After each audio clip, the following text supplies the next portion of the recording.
Hello, everyone. I am Gertrude Sachekar. As a professional, I have the best of two worlds.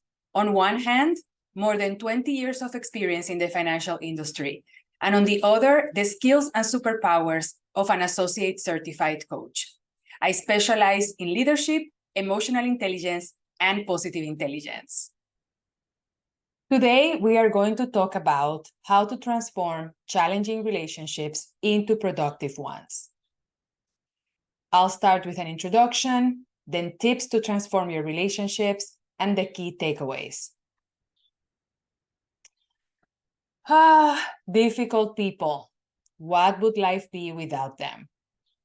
One of my clients, Kira, came to session to discuss how difficult it was for her to deal with a new peer at work, Lisa. Lisa was a senior woman at the company, competent in her field, and because of tenure, she had a lot of institutional knowledge. But Lisa was also abrasive. She overused profanity, and she sent what Kira considered nasty emails to Kira's team when there were mistakes. Kira wanted to be successful in her new position, protect her team from Lisa's negativity, and have Lisa as an ally. When our buttons are pushed, it's usually because the other person goes against one of our top values and/or triggers the inner critic message that tells us you're not enough. I asked Kira what happened for her when Lisa pushed her buttons. Kira explained that one of her top values is respect, which Lisa was clearly violating. The other realization Kira had was that Lisa reminded her of her mother, who had a history of addiction and conducted herself in an abrasive, profanity-driven manner. Mic drop. People's behaviors and reactions, of course, are outside of our control. One of the important aspects of transforming relationships is creating awareness about ourselves. Which value I feel is being violated? What gremlin message is coming up as I interact with this person? What does their behavior and reaction remind me of? The moment Kira realized Lisa's demeanor triggered something primal in her because of her mother's behavior, she relaxed. Why? Because Lisa didn't have anything personal against Kira.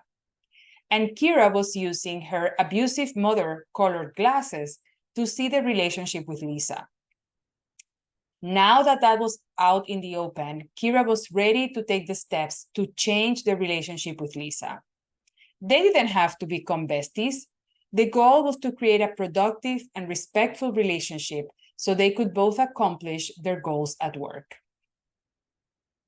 So how can we transform our relationships?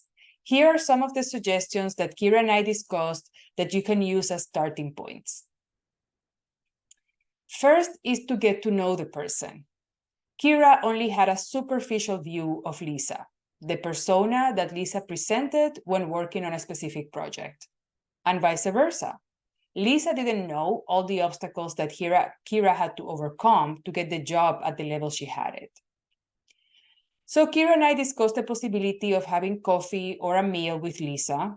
If she didn't feel comfortable with only the two of them, they could ask a third person to come along. The objective was to chat, to get to know each other beyond the confines of the projects they were working on. Increase the number of interactions. In my experience, becoming familiar with someone, either by the depth of the conversations or by the number of interactions, makes the other person more tolerable to us. To a certain extent, we get used to them. And little by little, we get to glimpse into the whole person, not only the work persona. Kira suggested having weekly one-on-one meetings with Lisa. This way, Lisa could bring to Kira her complaints about the mistakes, and they could update each other on the projects they were working on.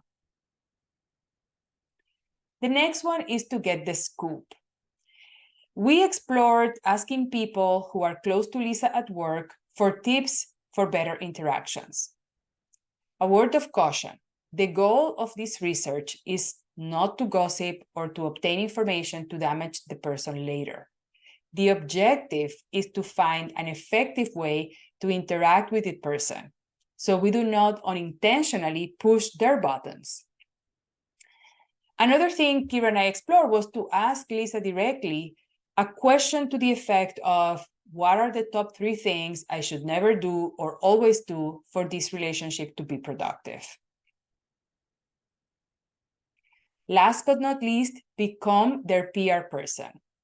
One of the biggest fears that people have at work is not being perceived as competent or successful, or losing the status in their group, especially if that person had to overcome more obstacles than most.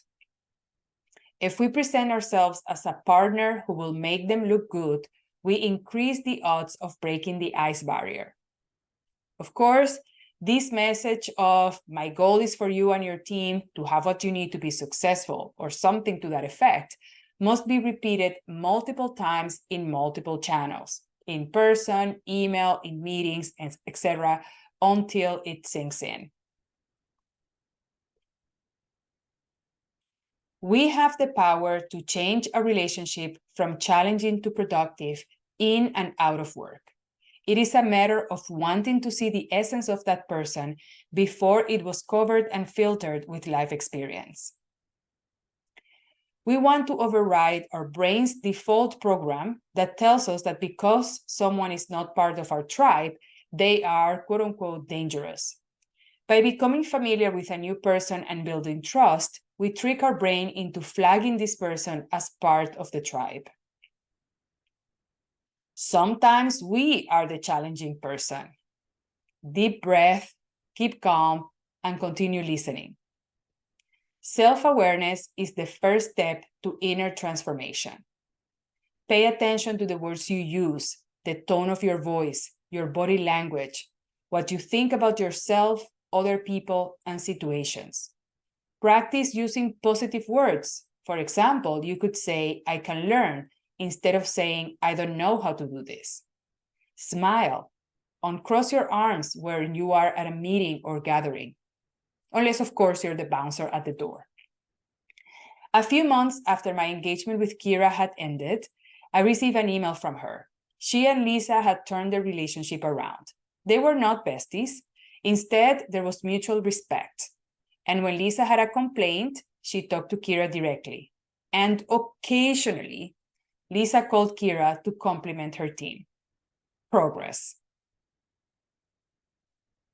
So how do you go about transforming a relationship from challenging to productive? Please let us know in the comments. Thank you so much for listening. Please include your responses in the comments. And for more content, remember to subscribe to my channel. See you again soon.